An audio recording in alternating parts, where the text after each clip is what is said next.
Boa tarde, amigos e amigas espíritas. Que a paz do Mestre nos conduza na tarde de hoje. No próximo dia 18 de abril, completará 160 anos do lançamento da primeira edição do Livro dos Espíritos, né?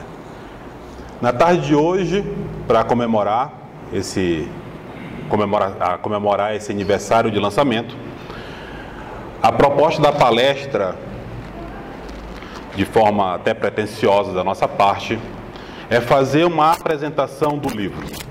Como o mestre Kardec nos ensinou, a doutrina espírita, uma doutrina científica filosófica, de impactos morais na vida de todos nós, eu poderia falar da forma psicológica, eu poderia falar da forma científica, eu poderia falar também da forma religiosa que a doutrina nos apresenta. Mas eu resolvi falar de uma forma, apresentando alguns pontos, apresentando o resumo que Kardec nos dá na sua introdução, no item 6 do Livro dos Espíritos, o resumo da doutrina, pegar algumas questões que nós consideramos importantes dentro das 1019, para que, quem sabe, né, despertar o gosto daqueles que estão aqui presentes, que ainda não estudam a doutrina, que cheguem em casa, sentem, como a mensagem foi passada para nós, estudem afinco a doutrina e, o mais importante, que ela seja praticada, né? Praticar, que foi um dos principais verbos que o mestre Kardec nos deu na sua codificação da doutrina. Como o Espiritismo é o cristianismo redivivo, e o cristianismo redivivo, por sua vez, nada mais é do que as leis divinas, e as leis divinas estão no macro, estão no micro, fica um pouquinho complicado resumir em meia hora, né, todo o potencial, todo o infinito da grandeza das leis divinas. Mas vamos tentar, pelo menos, orientar ou dar um norte para a coisa, o nosso estado de entendimento, lógico, né? A primeira provocação veio do nosso Mestre Jesus, que está transcrita em João, capítulo 15, versículo 15 a 17, e no versículo 26, aonde ele fala o seguinte, o Mestre: se me amais, guardai os meus mandamentos, e eu rogarei ao Pai, e ele vos dará outro Consolador, para que fique eternamente convosco, o Espírito da Verdade, a quem o mundo não pode receber, porque não o vê nem o conhece. Mas vós o conhecereis, porque ele ficará convosco e estará em vós. Mas o Consolador, que é o Espírito Santo, a quem o Pai enviará em meu nome, vos ensinará todas as coisas e vos fará lembrar de tudo o que foi dito. Nessa passagem, o Mestre está nos orientando de que, como no nosso estado evolutivo de entendimento de 2000 anos atrás, nós ainda, como humanidade, não tínhamos o entendimento necessário para a compreensão melhor da lei divina, ele rogaria ao Pai, e o Pai, Deus, com toda a sua benevolência, mandaria para o mundo um Consolador. Mas não só um Consolador, mas sim uma doutrina que ficaria eterna entre nós, que nos ensinaria e nos revivaria os ensinamentos que o Mestre nos deu. Então essa é a proposta do Espiritismo para todos nós. Não só dar conhecimento, instrução, não só nos explicar os fatos, as relações entre o mundo físico, o mundo corporal e o mundo espiritual, mas sim nos reviver, nos relembrar dessa ligação que nós devemos ter para com Deus, para com o próximo e para conosco mesmo, já que essa é uma das propostas dentro do Espiritismo como doutrina, fazer esse rememoriamento da doutrina ou das leis morais. Em 18 de abril de 1857 foi lançada a primeira edição do Livro dos Espíritos, E essa edição continha apenas 501 perguntas, sendo que o fenômeno espírita, não o fenômeno espírita, o fenômeno das mesas girantes, o fenômeno mediúnico que Kardec depois vai explicar em seus livros, ele foi chamado a conhecer em 54. Então, em 3 anos, depois que ele conheceu, que ele teve essa introdução para o fenômeno, já que ele era um pedagogo e cientista, ele não estava buscando criar uma doutrina. Ele foi chamado pelo seu amigo a visitar uma casa, o qual, nesta casa, apresentavam-se fenômenos mediúnicos. E esses fenômenos o chamaram a atenção, porque muitos cientistas da época também foram convocados para explicar os fenômenos, né? E ele, como homem da ciência, ele gostaria de saber o porquê daquilo. Como que uma mesa pode flutuar? Como que uma mesa pode emitir sons? E principalmente, como uma mesa pode questionar e responder perguntas?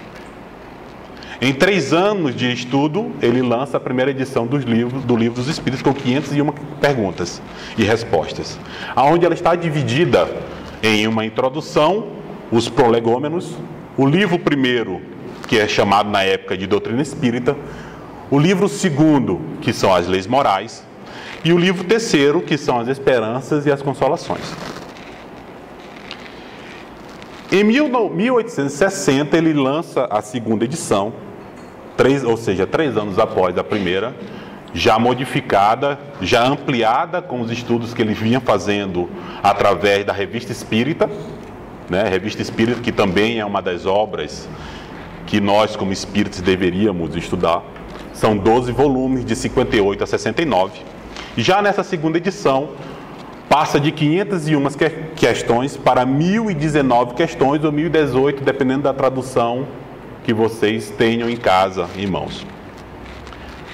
A tradução que nós utilizamos hoje em dia, ela vem da terceira edição, né, e até hoje ela é divulgada dentro do movimento espírita, que foi a edição definitiva que Kardec fez.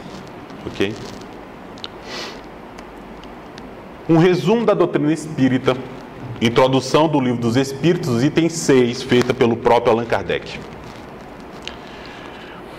Dentro da doutrina espírita, ele resume o seguinte: Deus é eterno, imutável, imaterial, único, onipotente, soberanamente justo e bom.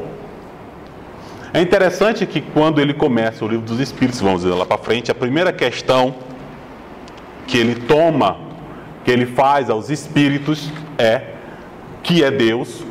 Ou, dependendo da tradução, o que é Deus? Sendo que quando nós utilizamos o artigo "o", há uma certa discussão dentro do movimento espírita, que queremos definir, ou queremos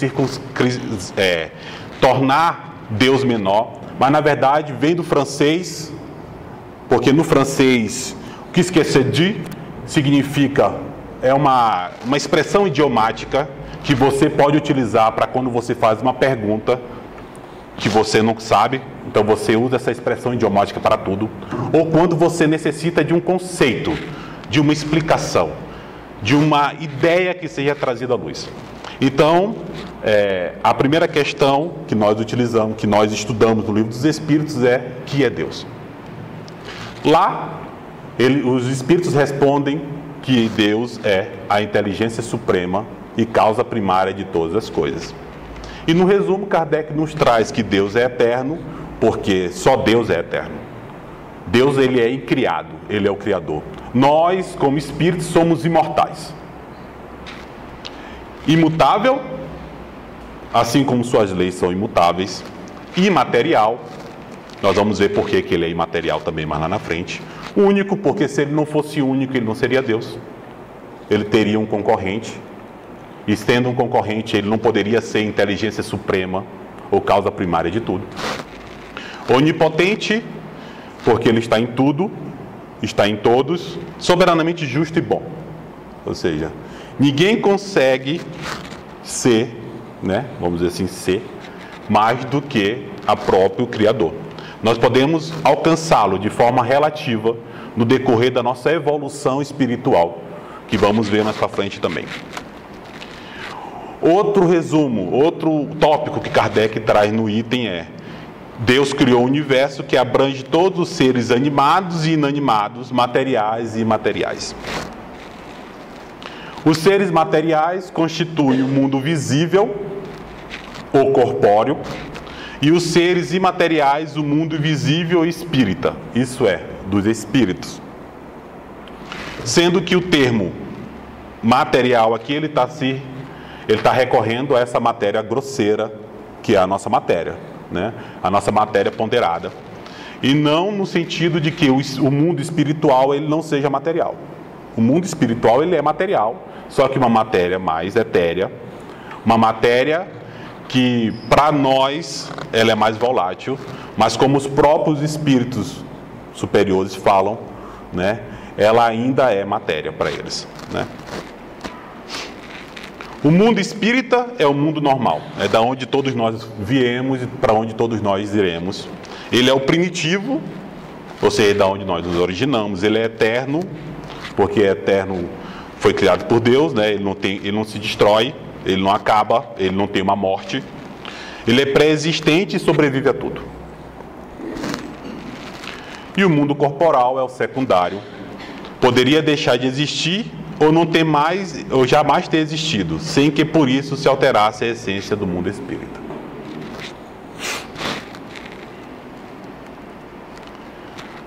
Há no homem 3 corpos, né? Continua a explicação de Kardec. O corpo grosseiro, né? O corpo ser material, análogo aos animais, animado pelo mesmo princípio vital. O princípio vital que é uma das questões que vamos estudar, que está presente no Livro dos Espíritos. O segundo corpo é a alma, ou ser imaterial, né? O espírito encarnado, no caso, o espírito encarnado no sentido de espírito como essência, como inteligência, vamos chamar assim, e seu perispírito. E o terceiro corpo seria o laço que liga o espírito essência ao corpo material, que seria o corpo perispiritual, ou o corpo semimaterial, como está escrito nas questões do Livro dos Espíritos. Os espíritos pertencem a diferentes classes e não são iguais, nem em poder, nem em inteligência, nem em saber e nem em moralidade, né? Então, assim como nós, que temos vários níveis de entendimento, né, vários níveis de conceitos, de conhecimentos, de aquisição de conhecimentos vulgares, vamos dizer assim, ou científicos, os espíritos, como somos nós, desencarnados, eles também têm vários níveis. Dentro da doutrina, ela também nos ensina que esses níveis não estão separados. A gente não consegue definir, esse é um espírito bom, esse é um espírito imperfeito. Claro que ele vai ter atitudes que vão dizer qual é a predominância desse espírito diante da sua moralidade, diante do seu conhecimento e conservação da lei divina. Mas dentro da sociedade, assim como nós podemos ver, tem pessoas mais moralizadas e pessoas menos moralizadas. Por que que Deus permite isso? A doutrina também vai nos explicar que é permitido para que aqueles que estão à frente ajudem os que estão atrás, né? Para que todos possamos crescer como unanimidade, como unidade, né? Outro resumo que Kardec nos apresenta é: os espíritos não ocupam perpetualmente a mesma categoria. Todos se melhoram passando pelos diferentes graus de hierarquia espírita. Esta melhora se efetua por meio da encarnação, que é imposta a uns como expiação e a outros como missão. Questão 132 do Livro dos Espíritos, que vamos ver lá na frente. Para que serve? Qual a finalidade da encarnação, né? Temos 2 finalidades. Vai ficar, não vou dar spoilers, vamos continuar que lá na frente vai ter explicação melhor dos espíritos para isso. As diferentes existências corpóreas dos espíritos são sempre progressivas e nunca regressivas, mas a rapidez do seu progresso depende dos esforços que faça para chegar à perfeição. Ou seja, hoje eu sou humano, amanhã eu não serei cachorro, não serei planta. Mas um dia eu já fui uma árvore, um dia eu já fui uma montanha, um dia eu já fui um cachorrinho e hoje eu sou humano.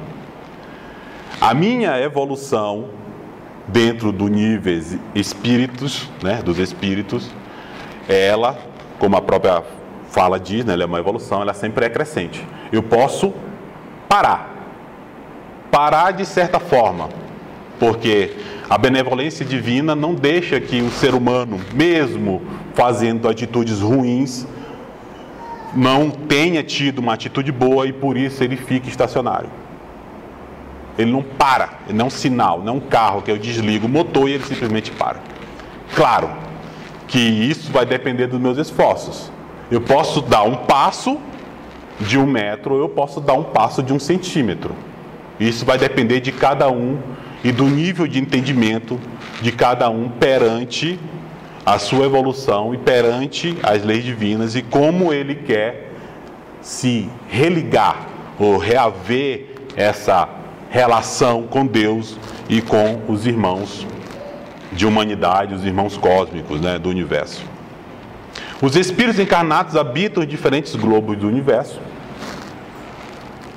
Os espíritos exercem incessantemente ação sobre o mundo moral e mesmo sobre o mundo físico. Atuam sobre a matéria e sobre o pensamento e constituem uma das potências da natureza. Mundo moral. Esse entendimento de mundo moral está relacionado ao ser. Ou seja, a influência que nós podemos ter, tanto boas quanto ruins, dos espíritos. Influenciação é essa que não é 100% de tudo que acontece comigo, às vezes é influenciação. Às vezes sim, às vezes não. Às vezes duvidamos, às vezes estamos sendo realmente controlados por eles, sendo influenciados de tal forma por eles. Mas claro, essa relação, essa ligação de influenciação sempre vai depender do meu querer, da minha vontade. Eu me ligo aos espíritos bons ou aos espíritos maus, vamos dizer assim, quando eu tomo atitudes boas ou atitudes ruins perante a sociedade, perante as leis naturais, perante o cosmos como um todo. Os espíritos são atraídos na razão da simpatia que lhes inspire a natureza moral do meio que os invoca. Ensinam também não haver faltas irremessíveis, que a expiação não possa pagar. Meio de consegui-lo encontra o homem nas diferentes existências que lhe permite avançar conformemente aos seus desejos e esforços, na senda do progresso para a perfeição, que é seu destino final. Então, existe um céu, existe um inferno? Não um espaço circunscrito. Existe a minha concepção de céu e inferno. Assim como existe a minha concepção de felicidade. Não é porque eu estou no mundo de provas e expiações que eu não possa ser feliz. Claro, eu não vou ser feliz como um espírito puro, porque a felicidade para os espíritos puros, como é ensinado na questão, a partir da questão 110, que é da escala que pertence à classificação dos espíritos puros, é conhecer tudo. Eu, como espírito imperfeito, a minha felicidade vai ser relativa. Questão essa que vai ser explicada na 920. Qual é a minha felicidade relativa?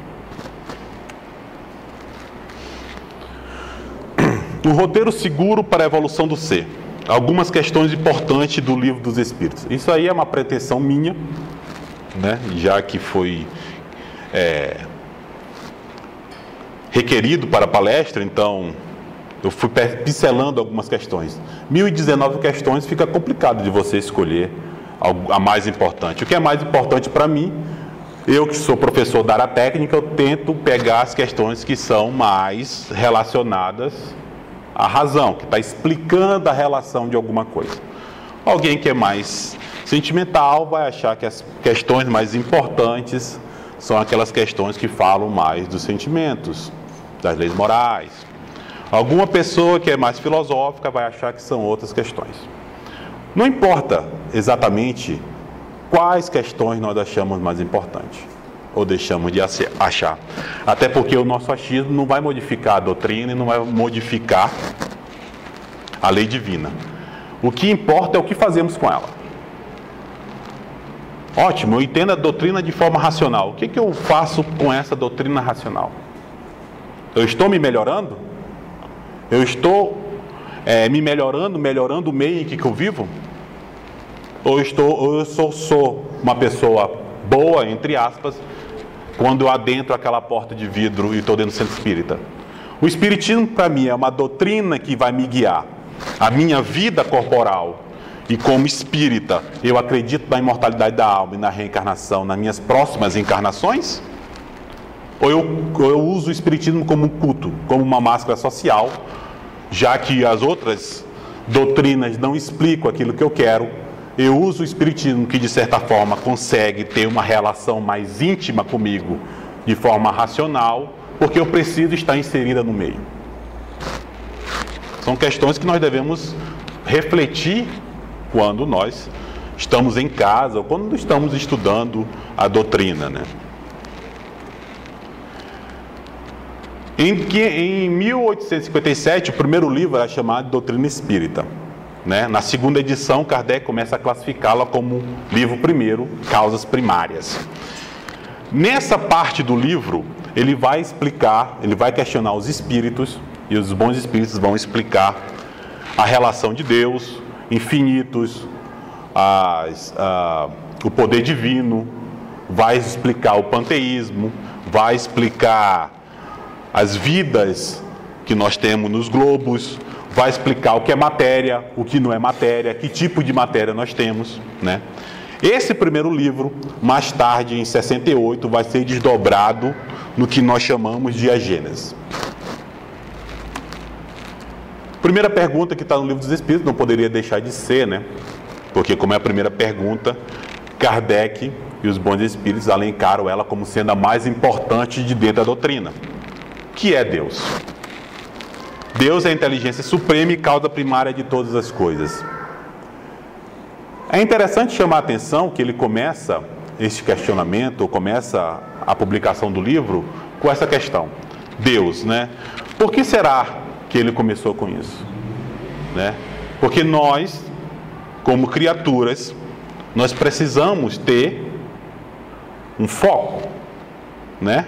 Nós precisamos ter uma meta, vamos dizer assim. Então, nós precisamos ter algo a mais.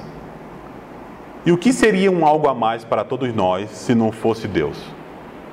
Já que Ele nos criou, simplesmente, como explica os bons espíritos, porque Ele quis, né? Se Ele não quisesse, nós não estaríamos aqui. Nós não estaríamos nas nossas condições de concepção. Então, Kardec traz como preceito básico da doutrina essa relação de entendimento dentro da nossa concepção, Deus, para que nós possamos já começar, quando estivermos estudando a doutrina, a encurtar mais esses laços. Entender que Deus está em mim, está no Vanim, está em todos nós. Deus está no meu ente mais querido e naquela pessoa que momentaneamente eu acho que é meu inimigo. Deus está aqui agora e Deus está no planeta mais longe que vocês consigam imaginar do universo. Ok? Então, essa é uma das bases da doutrina. Deus. Na questão 27, Kardec, depois de questionar as propriedades de Deus, os poderes de Deus, ele começa a questionar sobre a constituição física do universo. E a questão 27 ele pergunta: haveria sim dois elementos gerais do universo, a matéria e o espírito? E os bons espíritos nos respondem: sim, e acima de ambos, Deus, o Criador, o Pai de todas as coisas. Estas três coisas são o princípio de tudo que existe, a Trindade Universal. Então, o que não é matéria é espírito, e o que não é espírito e matéria é Deus, né? O perispírito é espírito? Não, perispírito é matéria, matéria eterizada. Ah, o nosso lar é o quê? É matéria eterizada, matéria, né? Nossa essência é espírito. Então, como vai ser explicado mais na frente, dentro da doutrina, essa matéria básica, que pode ser modificada pela nossa vontade, ela vai, desde a sua constituição mais simples, que forma a nossa tabela periódica, até as constituições de matérias que outros espíritos evoluídos, outros espíritos crísticos de outros planetas constituíram aquelas matérias, né? Então, como Deus se comunica conosco, explica os bons espíritos através do fluido cósmico, né? O pensamento divino, de forma alegórica, chega a todos nós. Como a minha oração chega ao meu pai que está desencarnado, à minha mãe que está desencarnado? Como é que meus bons fluidos chegam àquela pessoa que eu gosto? Ou os meus maus fluidos chegam àquela pessoa que eu gosto? Tudo isso é transmitido através da matéria, né? Então, nós, como espíritos materializados, encarnados, deveríamos tomar mais cuidados com essa nossa relação. Começarmos a compreender que não é só porque eu não falei, que eu não estou emitindo uma energia que vai ser transmitida ao universo e vai chegar naquela pessoa que eu estou. Pensei, eu transmito. Ok? Na questão 55, Kardec questiona sobre os globos, sobre os planetas. Todos os planetas que circulam o espaço são habitados? Os espíritos respondem sim. E o homem terreno está longe de ser, como acredita, o primeiro em inteligência, bondade e perfeição. Né? Então, além dos outros planetas serem habitados de forma, de constituição diferente do que nós conhecemos, ainda há espíritos muito à nossa frente, né? Que infelizmente o nosso egoísmo e nosso achismo de achar que somos o centro do universo, que era o pensamento humano da Idade Média, ainda não foi extirpado de todos nós.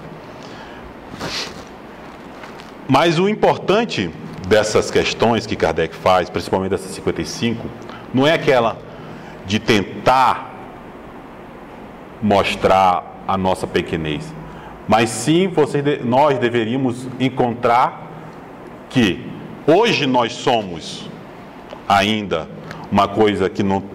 Uma coisa, vocês permitem eu chamar de coisa, um ser ainda não inteligente, que não tem bondade e não tem perfeição, mas um dia nós seremos, né? A ideia da doutrina de progressão, ela tem que ser aplicada a todos os âmbitos, já que a progressão, a lei do progresso é uma lei divina, então, como já foi falado antes, ela está no micro e está no macro. Não devemos só ver o lado negativo da coisa, ou pegar palavras literais. O segundo livro, Kardec classifica ele como o mundo espírita, o mundo dos espíritos. Na primeira edição, ele era chamado de Leis Morais. Leis Morais se tornou o terceiro livro a partir da segunda edição. A questão 76 começa com o questionamento de como podemos definir os espíritos. Espíritos, detalhe que está com a letra maiúscula, né? Kardec, ele tem 3 palavras para definir. Ele tem um espírito com a letra minúscula, ele tem um espírito com a letra maiúscula e tem a alma. Espírito com a letra minúscula é o princípio inteligente. É como nós fomos criados. Normalmente, quando eu estou na sala de evangelização, eu digo que é aquela massa de modelar grande. O espírito com a letra maiúscula é nós, seres individualizados. E a alma é quando nós estamos com o perispírito e estamos encarnados. Kardec chama de alma. A resposta dos espíritos é: podemos dizer que os espíritos são os seres inteligentes da criação. Eles povoam o universo além do mundo material. Na questão 85, qual dos dois, o mundo espírita ou o mundo corpóreo, é o principal na ordem das coisas? O mundo espírita, ele preexiste e sobrevive a tudo. na questão 94, de onde tira o espírito o seu envoltório semimaterial? Do fluido universal de cada globo. É por isso que ele não é mesmo em todos os mundos, ele não é o mesmo em todos os mundos. Passando de um mundo para o outro, o espírito muda de envoltório como muda de roupa, né?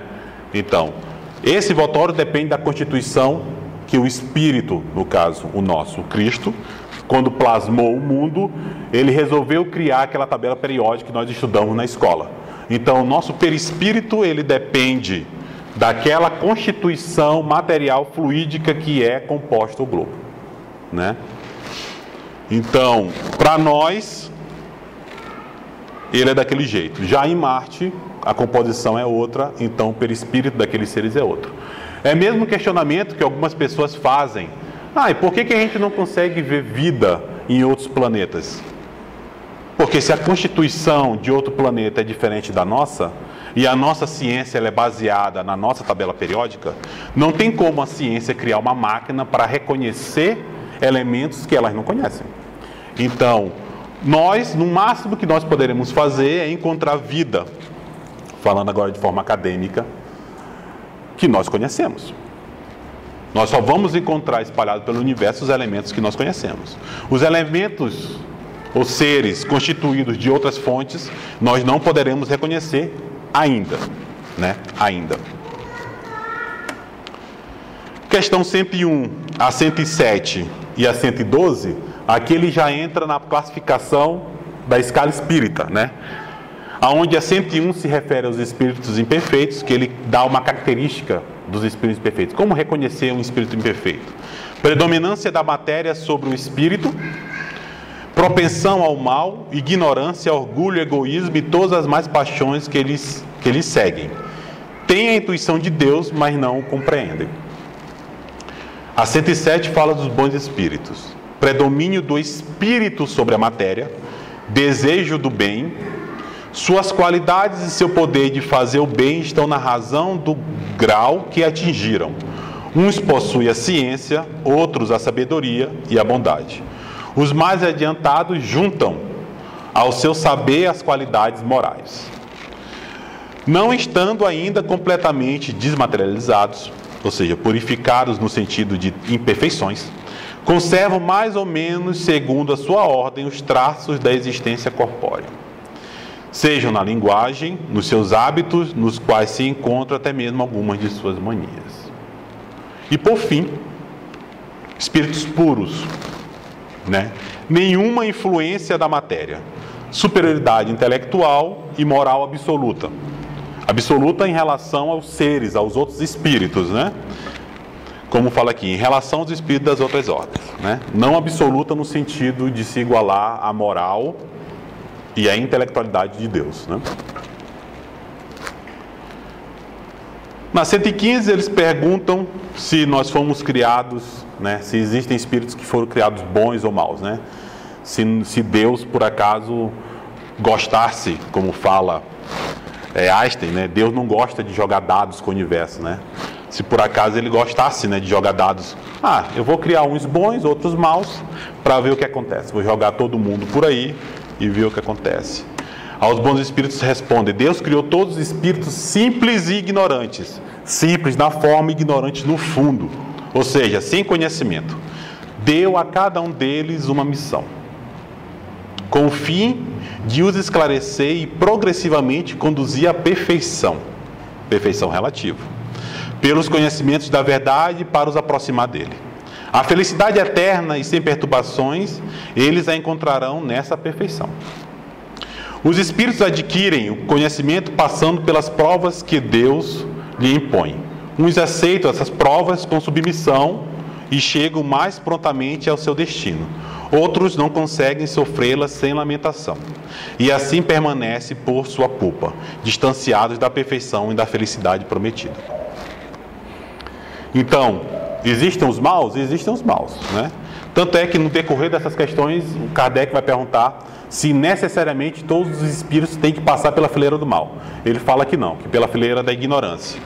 Então, nós fazemos o mal, né? Como os espíritos vão nos esclarecer também na continuidade das questões, mas por ignorância né, por desconhecer a lei divina, do que realmente por vontade.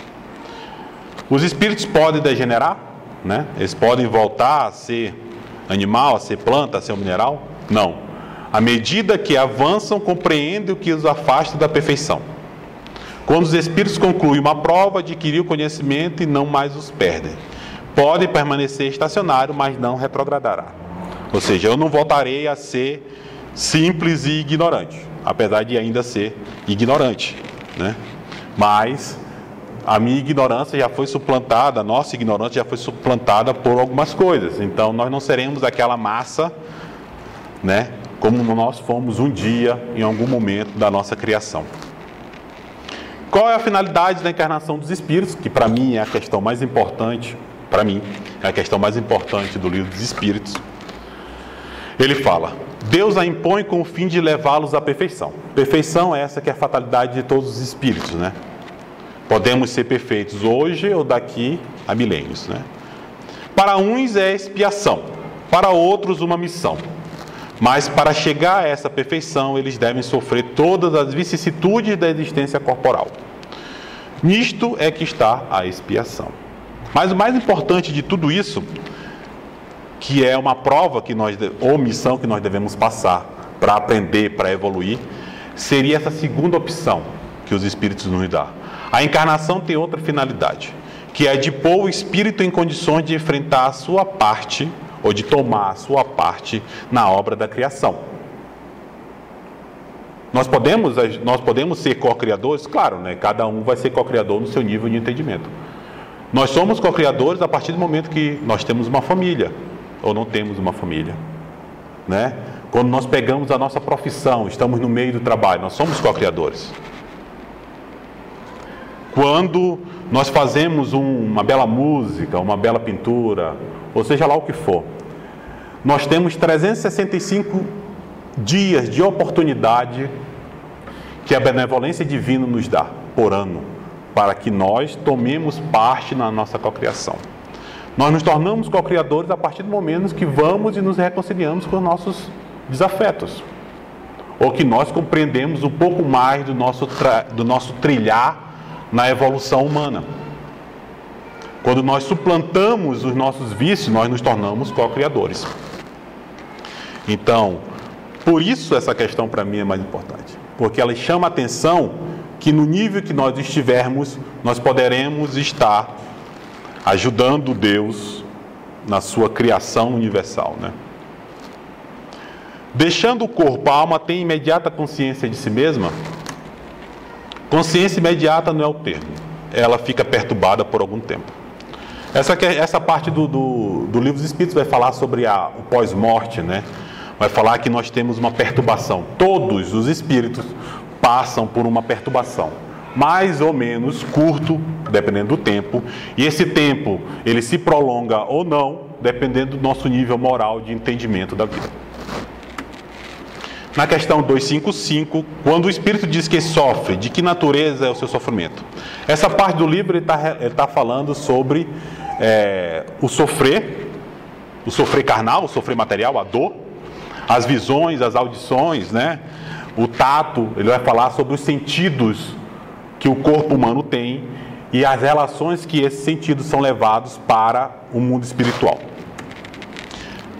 A resposta dos bons espíritos é angústia moral. O sofrimento que eu tenho no mundo espiritual é angústia moral, que eu torturo mais dolorosamente que os sofrimentos físicos, né? Então ele vai nos deixar claro que toda aquela ideia que nós temos, que no mundo espiritual eu preciso beber água, eu preciso dormir, descansar, é uma ideia alegórica, porque na verdade você, como espírito, você não precisa de nada disso.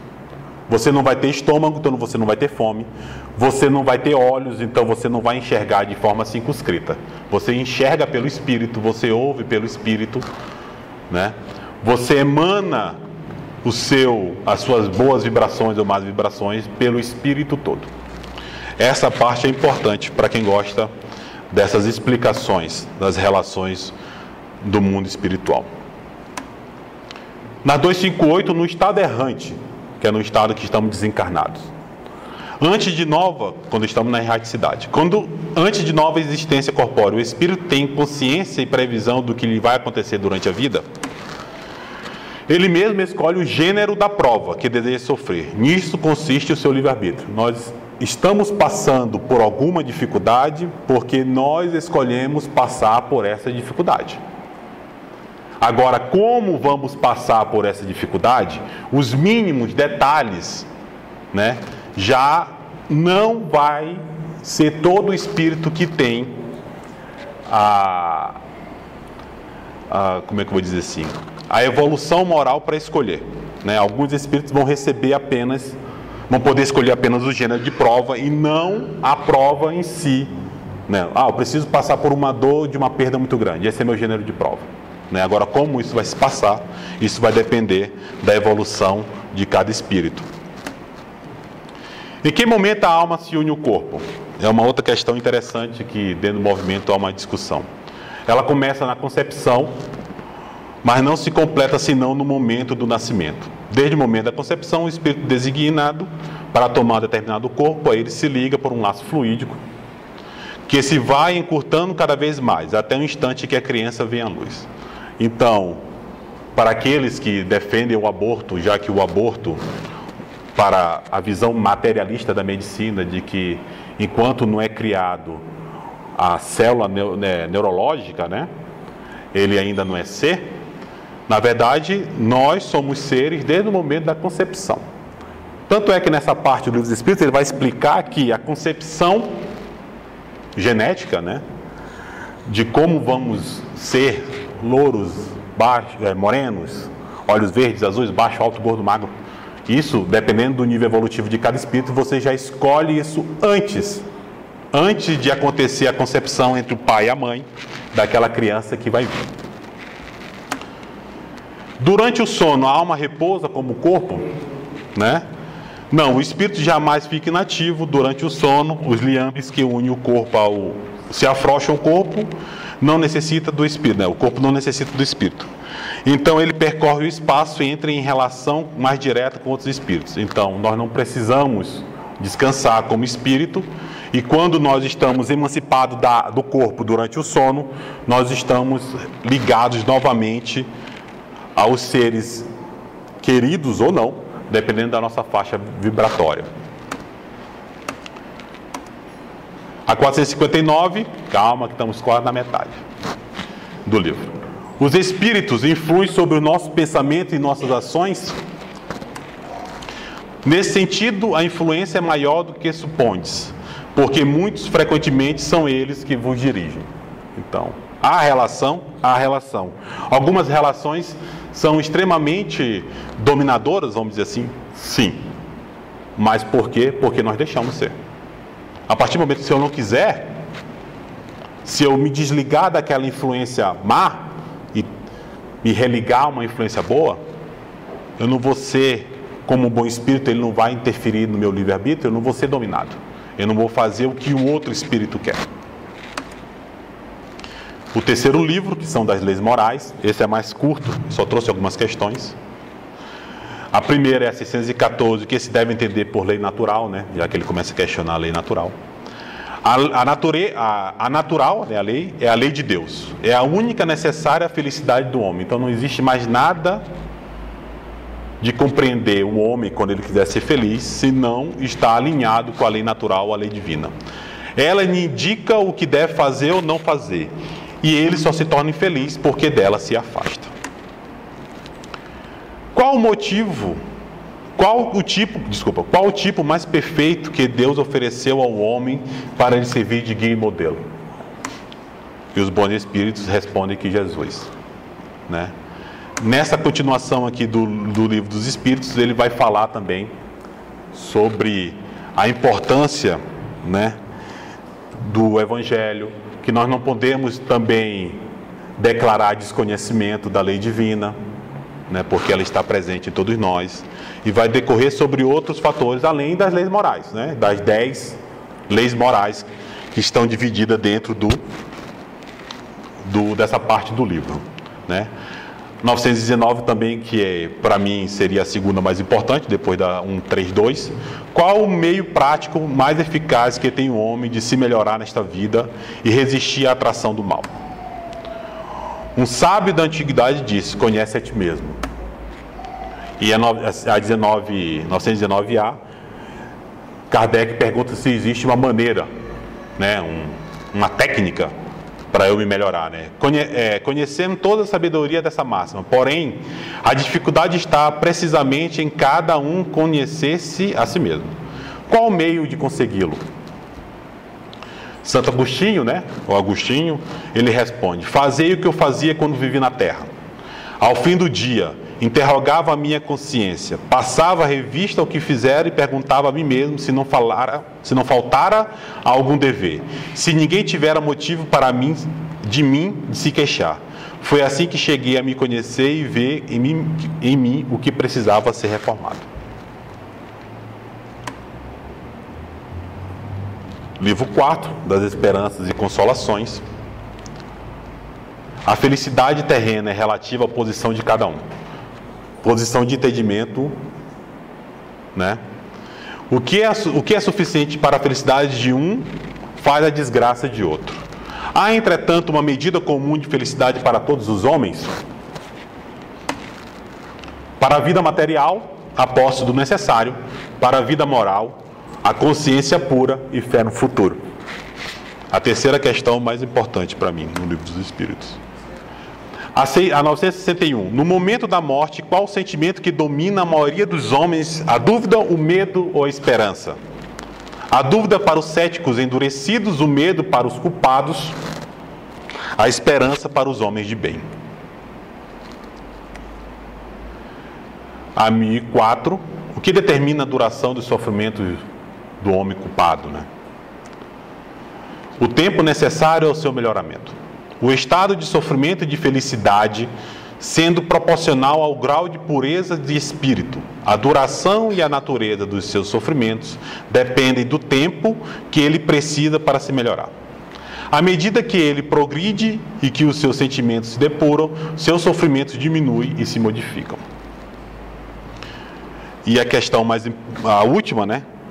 Já que a gente está falando sempre do mundo de regeneração, o mundo está no mundo de regeneração. O reino do bem poderá um dia realizar-se na terra? Os bons espíritos respondem: o bem reinará na terra quando entre os espíritos que a vêm habitar, os bons superarem os maus. Então eles farão reinar o amor e a justiça, que são a fonte do bem e da felicidade. É pelo progresso moral e pela prática das leis de Deus que o homem atrairá para a terra os bons espíritos e afastará os maus. Mas os maus só deixarão quando o homem tiver banido daqui o orgulho e o egoísmo. Então, a primeira questão, como Kardec começa questionando o que seria Deus, e no fim, o que fará da terra um lugar, um paraíso, vamos dizer assim, entre aspas, né? Um lugar melhor, né? E uma provocação final, eu deixo para o mestre. E conhecereis a verdade vos libertará, que está em João, capítulo 8, versículo 32.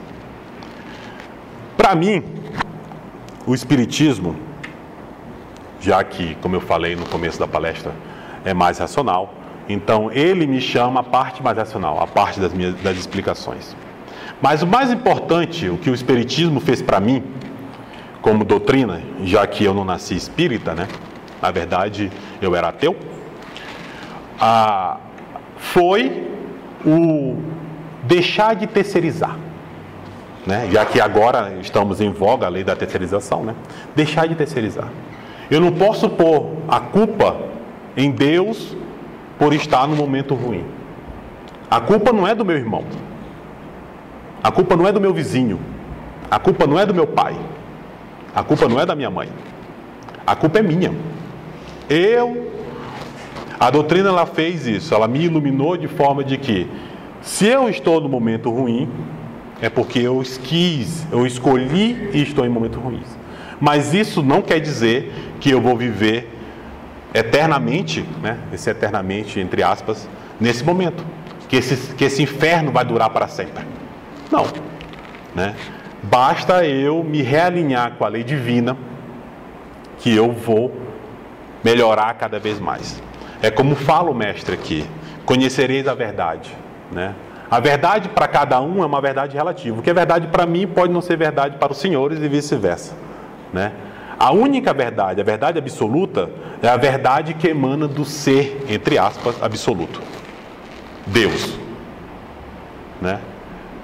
O que emana dele é verdade para todos nós. E no dia em que nós, como suas criaturas, compreendemos melhor os seus desígnios, a sua vontade, nós aí vamos estar realmente libertos, né? Libertos da ignorância, libertos dos nossos vícios, dos nossos defeitos, e aí poderemos deixar de ter uma família circunscrita para finalmente pertencer à família cósmica universal. Obrigado.